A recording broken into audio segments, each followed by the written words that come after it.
નમસ્કાર, મારું નામ મૌલિક જોશી, પીએમ શ્રી નવાપરા પ્રાથમિક શાળામાં આસિસ્ટન્ટ શિક્ષક તરીકેની ફરજ નિભાવું છું. ગુજરાત સરકારની અલ્પાહારનો જે કોન્સેપ્ટ આવ્યો છે એનાથી બાળકોનો સર્વાંગી વિકાસ થયો છે. સાથે સાથે જે બાળકોને પૌષ્ટિક આહાર ઘરે મળતું નથી એ બાળકોને અત્યારે સુખડી, ચણા ચાટ, ફાડા લાપસી જેવા ઘણા બધા નાસ્તાનો પણ યોજનાનો લાભ મળ્યો છે.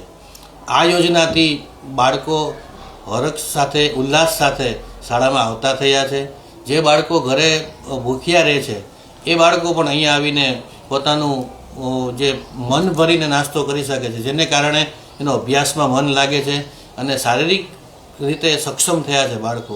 આ યોજનાથી અમારી શાળાની હાજરી, અમારી શાળાનું વાતાવરણ અને અમારી શાળાની સંખ્યા જે છે એમાં પણ ઝાઝો એવો ફરક પડ્યો છે, ફેર પડ્યો છે. એટલે સરકારની આ યોજના ખૂબ જ સરસ છે.